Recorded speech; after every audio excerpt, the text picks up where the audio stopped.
Assalamualaikum warahmatullahi wabarakatuh. Salam sejahtera. SMA Negeri 3 Semarang akan melakukan berbagai praktek baik terkait dengan supervisi dengan RPP pendekatan mendalam. Tahukah Ibu Bapak tahapan supervisi? Tahapan supervisi ada 3. Yang pertama, pra-observasi, di mana supervisor akan menanyakan aspek apa yang akan disampaikan dalam proses pembelajaran untuk diamati. Yang kedua adalah tahap observasi. Tahap observasi ini, supervisor akan menyimak apakah proses pembelajaran yang berjalan sesuai dengan RPP yang disampaikan. Yang ketiga adalah pasca observasi. Di fase ini, di pasca observasi, guru diminta untuk merefleksi diri atas proses pembelajaran yang telah dilakukan dan supervisor akan memberikan masukan-masukan. Nah, ketiga tahap ini penting dilakukan dan secara berurut agar proses supervisi menjadi berjalan secara lengkap. Di SMA Negeri 3 Semarang, proses supervisi akademik dilakukan 2 kali dalam 1 tahun. Demikian, terima kasih. Selamat pagi Bu Ani. Selamat pagi Pak. Gimana kabarnya ini hari ini? Alhamdulillah. Oh ya, ini kemarin ada rencana nanti Bu Ani mau kegiatan supervisi ya Bu. Bu Ani, ingin saya membantu mengembangkan apa ini dari Bu Ani? Oke, nah sebenarnya di supervisi nanti itu bagian yang ingin saya kembangkan itu kemampuan saya untuk pengelompokan sehingga bisa mengaktifkan keterlibatan peserta didik. Berarti nanti bagian yang mana yang akan saya amati nanti? Berarti aktivitas yang nanti Pak Raden amati itu bagian saat saya gimana sih mengelompokkan murid itu dengan menyampaikan tujuannya kepada murid, lalu bagaimana saya itu bisa menyediakan peran saya seperti itu agar kelompoknya itu bisa lebih anggotanya itu lebih aktif semuanya seperti itu Pak. Oh ya, menurut Bu Ani, ini penilaian Bu Ani sendiri terhadap apa yang akan kita amati di proses pembelajaran ini. Kalau menurut Bu Ani sudah sampai di tingkat mana ini? Skor mana lah gitu? Ya, kalau saya merasa sih masih 6,5 lah Pak ya kan kayak ya terkadang itu saya masih kayak gini, pembagian kelompok mungkin masih bisa jadi belum heterogen atau kemampuannya itu masih ada yang Bu itu kok kelompoknya anaknya pintar semua ini. Nah itu mungkin seperti itu Pak. Berarti nanti pada saat supervisi masuk ke kelas yang akan saya amati adalah bagaimana keaktifan siswa dalam proses pembelajaran, bagaimana pengelompokan siswa, seperti itu ya Bu. Oh iya. Terima kasih Bu waktunya. Nanti kita bisa ketemu pada saat supervisi di kelas. Ya. Monggo, selamat pagi Bu. Selamat pagi Pak.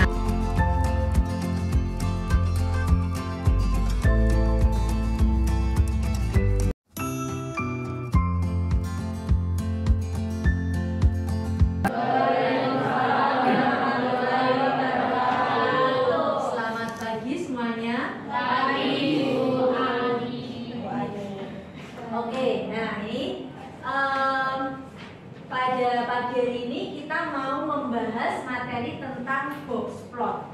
Apa sih itu box plot gitu ya?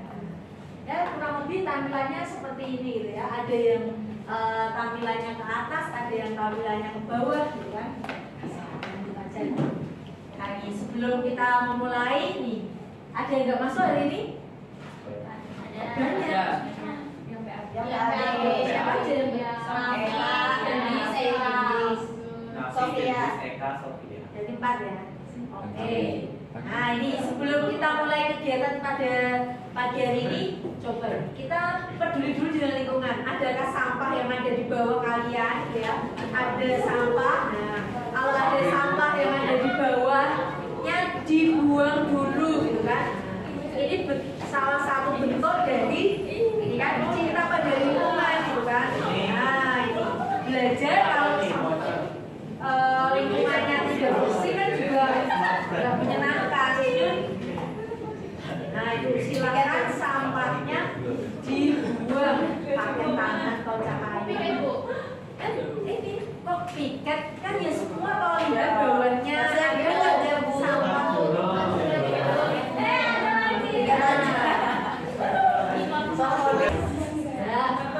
Nah, tujuan pembelajaran kita pada pagi hari ini itu di sini nanti. Jadi nanti kalian akan melakukan pembelajaran yang namanya problem based learning. Jadi berbasis masalah. Supaya apa? Karena tadi mau belajar tentang box plot, ya kan? Ya supaya tahu konsepnya apa, tujuannya buat apa. Terus membuat box plot itu pakai data yang seperti apa. Kemudian tentu saja bisa membaca, ya kan? Nah, tahu diagramnya nggak tahu bacanya, seperti itu. Kemudian yang di akhir nanti pasti kalian akan diminta menyajikan data menggunakan box plot. Nah, oke, lanjut. Nah, sekarang coba dipikirkan. Kayaknya pertemuan kemarin, gitu kan? Ada yang mengukur tinggi badannya nggak? Ada yang mengukur. Bagaimana kita bisa melihat perbedaan tinggi badan siswa di kelas dengan cepat? Pakai apa? Pakai berdiri. Berarti semua disuruh berdiri gitu ya? Masa? Apa? Tanya. Berarti semua ditanyain satu-satu gitu. Harus mengukur gitu ya? Atau? Iya. Oke. Ya, ada yang bilang katanya tadi berdiri, semua berdiri gitu ya, supaya tahu mana yang paling cepat gitu ya. Terus dia ada yang mendata satu-satu gitu kan. Nah, padahal ada nanti menggunakan box plot itu kita bisa langsung tahu ya, mana yang paling tinggi, mana yang paling rendah, seperti itu. Rata-rata dari semuanya atau median datanya itu berapa, seperti itu dengan menggunakan box plot. Nah, sekarang kita lihat. Biasanya, ya kan, yang sering kalian lihat di kehidupan sehari-hari itu diagramnya bentuknya yang seperti ini kan?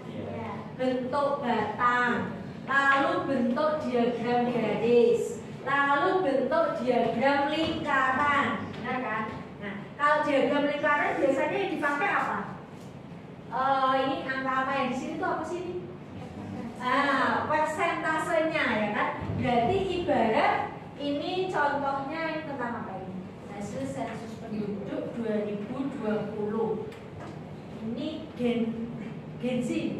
Oh, ini post Gen Z ya kan? Ini Gen Z, ini Gen X, lalu ini milenial. Nah, berarti kan kita hanya bisa tahu, oh ternyata di Gen milenial itu hanya 25,87%. Dari berapa di situ? Dari berapa ini? Ini jumlahnya berapa sih yang di sini? Nah, dari 270,20 juta jiwa, ya kan? Berarti kita hanya bisa menghitung gen milenial itu berapa, gen Z-nya berapa, kemudian post gen Z-nya, gen X. Nah, kan hanya sebatas itu saja. Ya, kalau disuruh hitung kuartilnya berapa? Bisa nggak hitung kuartil kalau tapi diketahuinya diagramnya seperti ini? Kan kemarin sudah belajar menghitung kuartil kan, ya kan? Nah, kuartil yang membagi data menjadi 4 bagian, ya kan? Dibagi 2 dulu, terus dibagi lagi 2, dibagi lagi 2. Nah, bisa nggak kalau datanya seperti ini tapi disuruh hitung kuartilnya? Mungkinkah? Yang seperti ini mungkin juga tidak. Nih, bentuknya cuma garis seperti itu. Nah, ini kan. Nah, sekarang bandingkan kalau detailnya seperti ini. Nah, inilah diagram yang namanya diagram box plot atau box and whisker plot. Namanya aslinya sih ya ini harusnya kan, box and whisker plot. Tapi ya kan beda orang Jawa kan kayak ribet gitu. Box and whisker plot.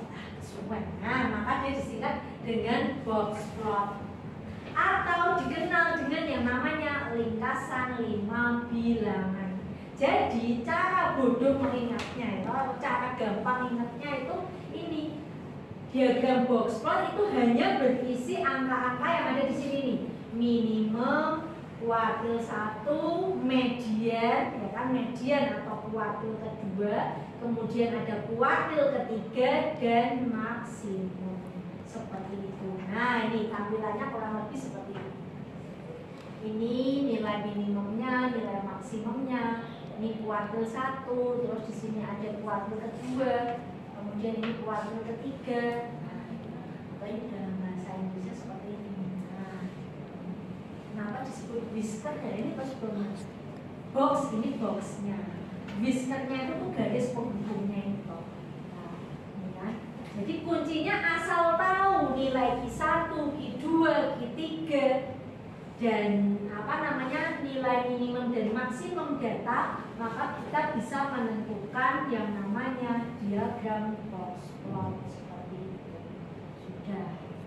Nah, ini kok ada pencilan tuh apa toh?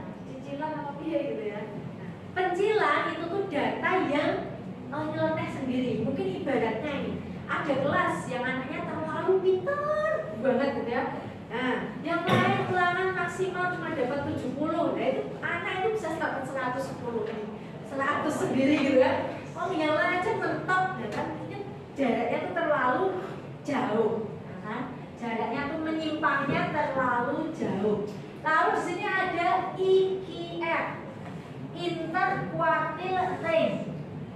Berarti namanya apa itu? Kalau di Indonesia kan apa itu? Interquartile range.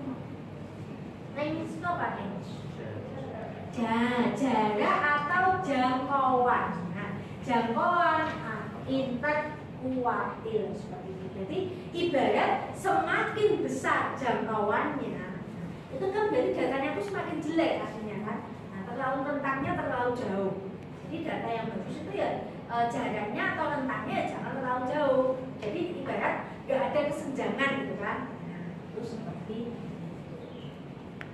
Oke, kemudian nah, terus manfaatnya apa kita belajar box plot? Nah, ini tadi box plot itu tidak hanya melihat bagaimana sebaran dari suatu kelompok data, namun diagram ini juga bisa membantu kita untuk menganalisis 2 atau lebih kelompok data sehingga dapat membandingkannya lalu mengambil keputusan yang terkait dari data yang ditampilkan. Ya, nih ibarat nanti ada 2 pilihan gitu kan. Nah, dilihat dari tadi kan sebarannya saja, oh yang ini tuh nggak bagus karena tadi ternyata jangkauannya tuh terlalu tinggi kan, berarti kan itu terlalu menyimpang, jadi nggak konsisten, ibaratnya seperti itu. Nah, kalau yang simpangannya kecil gitu kan, oh berarti ini datanya tuh data yang bagus, maka bisa kita gunakan. Oke, nah hari ini kita akan berkelompok. Jadi gunakan kelompok yang kemarin aja ya kan? Yang kemarin, ya kan kemarin. Oh pilih lagi. Masya Allah. Ini dari mana? Soalnya beda banget. Ya udah. Silahkan. Nah ini berarti kelompoknya baru lagi ya. Hari ini nanti kita berkelompok 4 sampai 5 orang seperti itu ya. Seperti biasa nanti ada diskusi kelompok, berarti semua harus kerja, bukan kerja sama yang satu kerja yang lain sama, ya. Atau kerja kelompok yang lain satunya kerja yang satu kelompok toh. Ya. Gitu. Nah, terus nanti ada presentasi, jadi biar tahu kan, meskipun apa namanya soalnya sama, bisa jadi nanti interpretasi antara kelompok satu dan kelompok yang lain itu berbeda. Ya ini akhirnya ada post test, ada quizzes, harus tahu ya. Nah, masalahnya apa?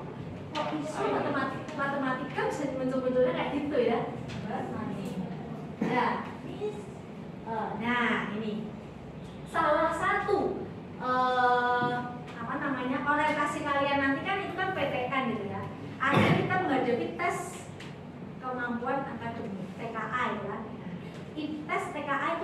identik ke tes yang literasi dan numerasi. Jadi mau tidak mau Anda pasti akan disajikan bacaan gitu ya. Nah, entah itu nanti bacaannya itu cuma nyerempet dikit atau nyerempet banyak gitu ya. Nah, kita lihat ini ya. Kok iso dia matematika gimana gitu ya? Kita lihat. Ya, jika ayo kita lanjutkan ya.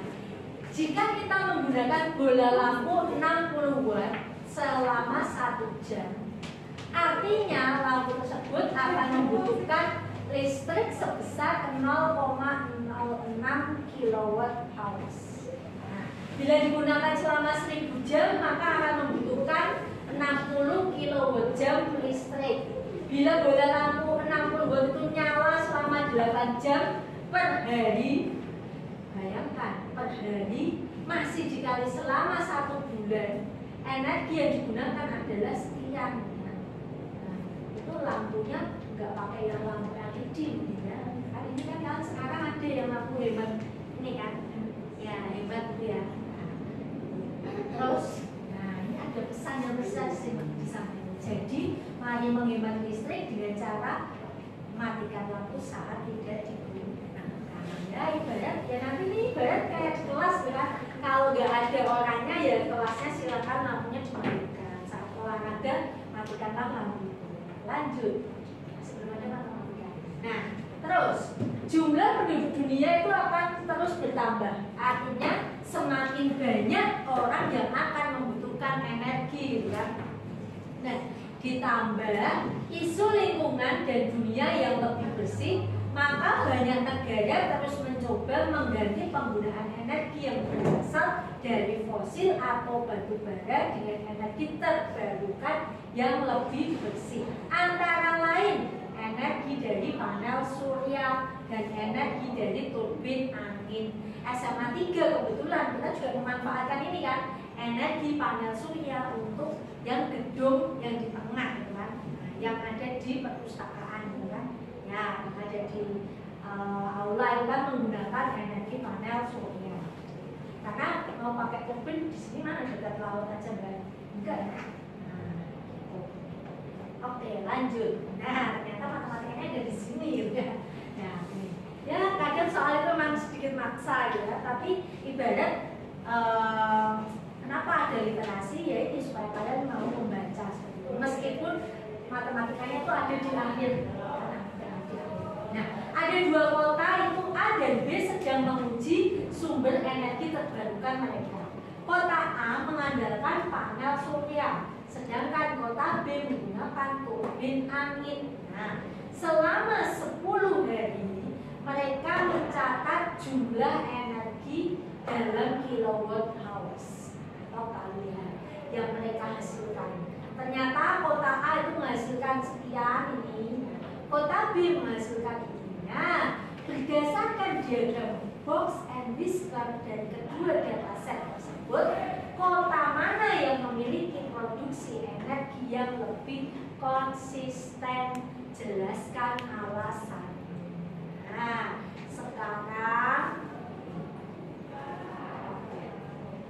Nah, sekarang waktunya berdiskusi. Berarti sekarang silakan diskusi dengan kelompoknya nih. Salah satu aja bisa scan barcode yang ada di sini. Nanti ada lembar kerja yang bisa diselesaikan bersama. Bisa Pak?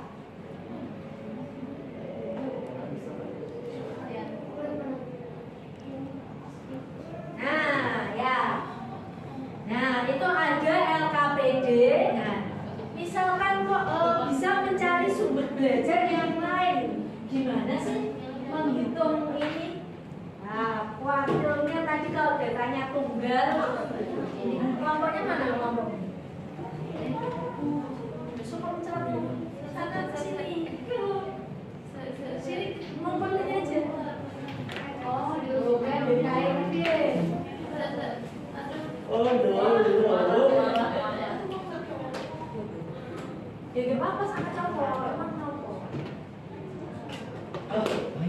Nggak mau ngajar dulu, setuju. Situasi cuma saya sampai 4 sampai 5 kok. Udah semua scan, semua kelompok udah scan. nanti ada langkah-langkah kan.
Menggambar box plot tadi ya yuk.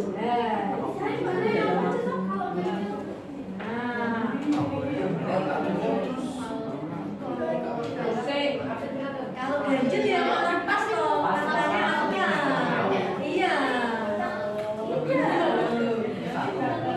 Kalau genap kan di antaranya.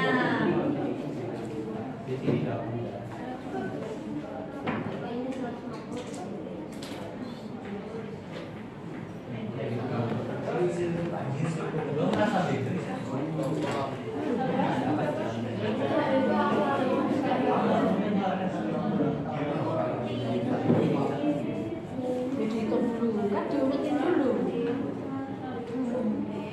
Kan datanya diurutkan dari yang kecil ke yang besar.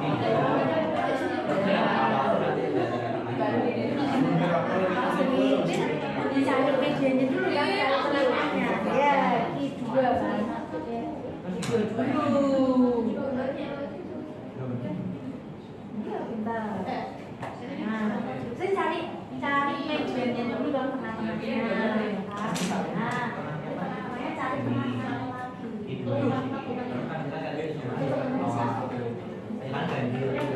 Kalau masih gampang data tunggal, besok ambil ya. Asesmen data tunggal. 1, 2, 3, 4,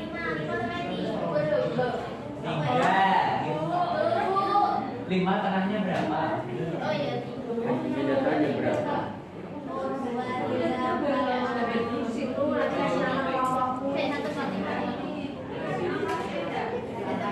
Ini kan nilai minimum berapa, nilai maksimum berapa, median berapa, kuartil bawahnya berapa, kuartil atasnya berapa, ayo.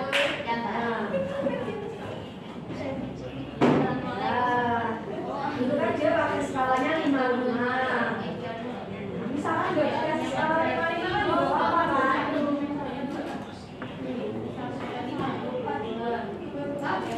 Rasa jereman.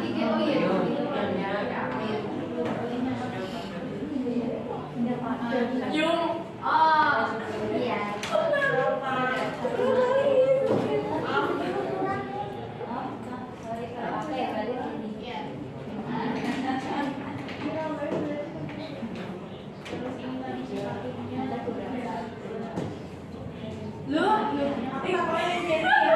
Oke, sebentar. Biar fokus. Coba semua kesini dulu kan. Nih, tiba-tiba ice breaking ya. Biar fokus toh. Kayaknya wes wah ini ketanya wes sebagai ini ya. Nah, coba.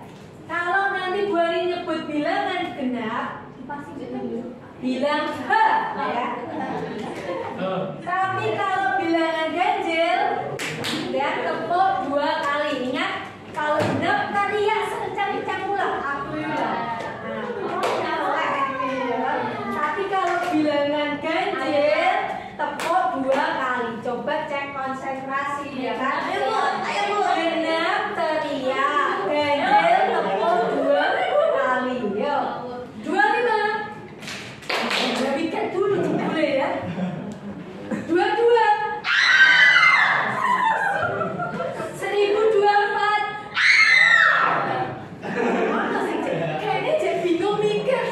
1023 jadi mau ganjel ya. 1350.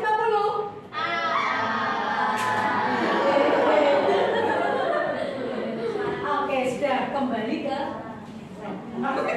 iya Pak, kembali ke ada yang sudah selesai belum? Ya guys.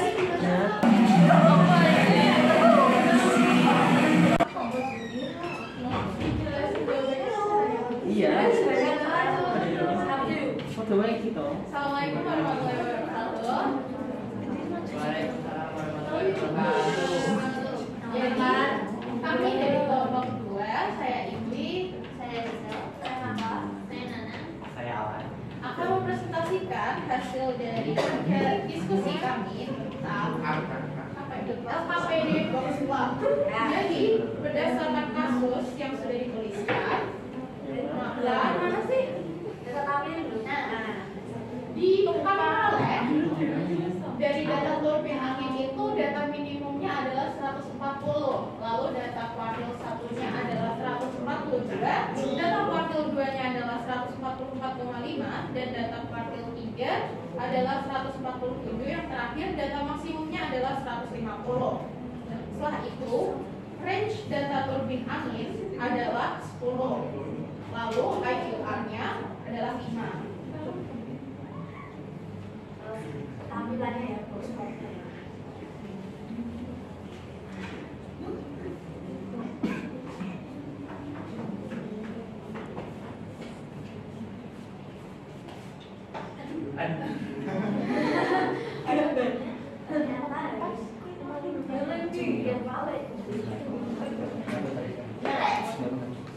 Dari data yang sudah kami peroleh tadi, jika digambarkan dalam bentuk box plot, maka akan seperti gambar yang ada di proyektor seperti ini.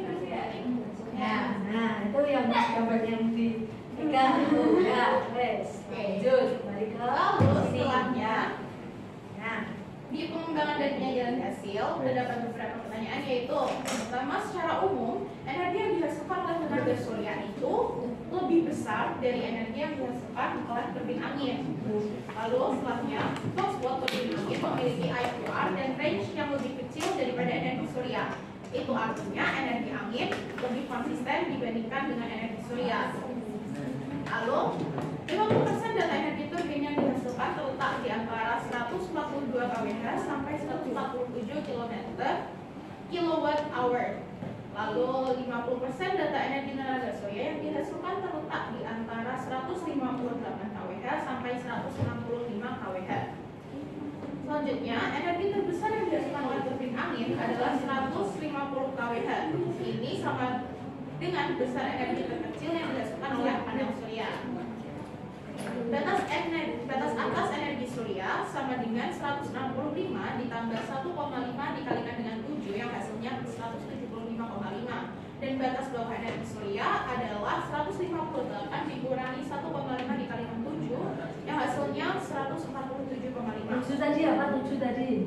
7 adalah range dari energi Apa IQR-nya? IQR. Ya, jangan sampai salah ya. Mencari batas atas dan batas bawah itu pakainya IQR. Yes. Oh, ya, betul.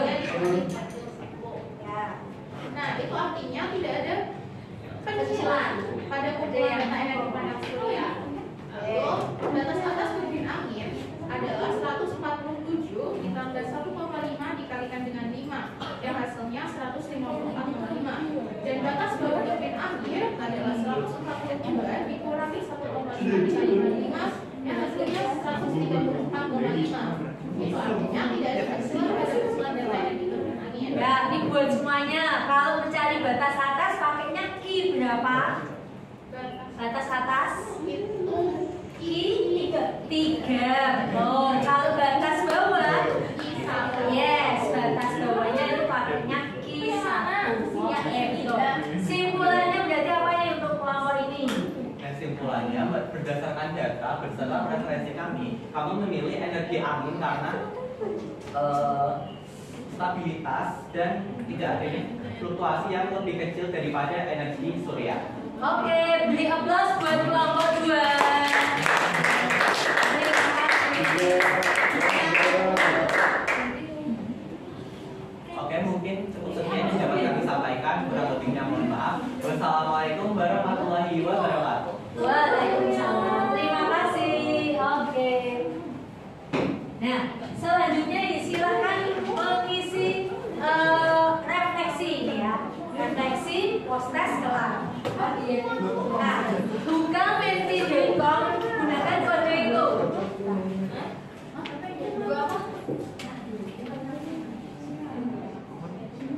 Menti.com, buka menti.com, ketikkan aja menti.com.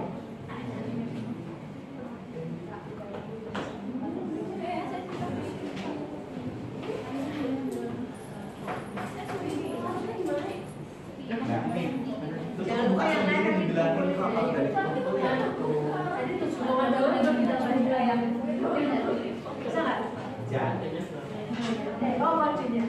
Nah ini kodenya ini 133648910.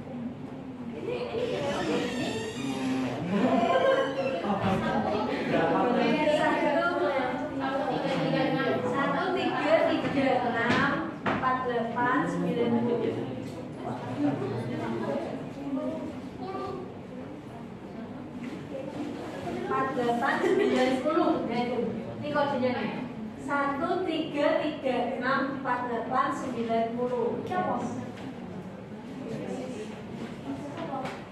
Ya, apa yang menarik dari pembelajaran hari ini ya?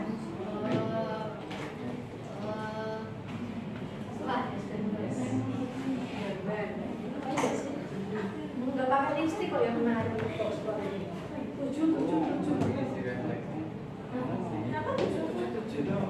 Berapa Bu tadi Bu? Ibu dulu. Nggak kelihatan Mas. 133648910. Bukan yang tahu. Mengumpulkan foto. Ini belum ada kan sini nih, minta izin ketuanya isi.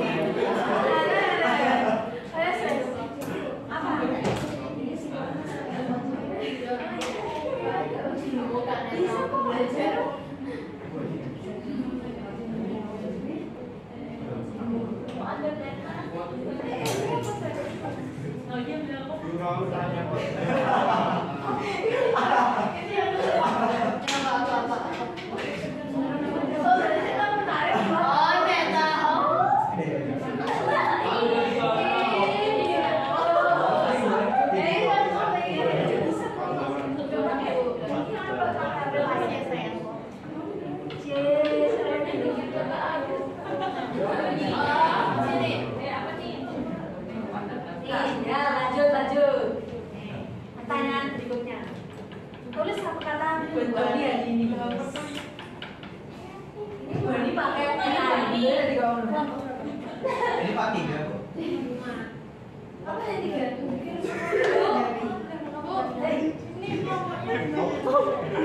Ini mau saya ini gambar tadi loh. Kasih. Rasanya.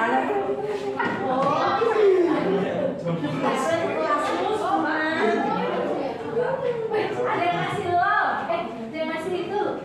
Berarti silakan. Oke. Ini apa? Oh iya.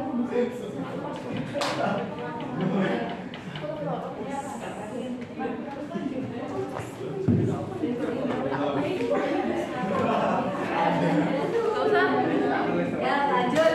Ya. Jadi kesimpulan tadi belajar boxplot hari ini apa aja yang dibutuhkan datanya? Data minimum, maksimum, ya, median, Q1 dan Q3 atau Q1, Q2, Q3 kan? Ya betul. Tadi kalau mau mencari batas atas menggunakan apa? Ya Q3 ditambah 1,5 dikali IGR atau jangkauan antar dua derat. Nah, oke betul. Nah, delasnya ini dah terakhir. Saya sudah dari sini. Yang itu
Aduh, kok dari kasih tahu menu salahnya Bu. Oke, kita dulu ini bisa dilanjutkan sambil makan ya. Oke, Bu Ani akhiri pembelajaran pada pagi hari ini. Terima kasih buat hari ini.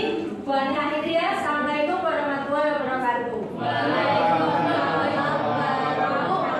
Thank you.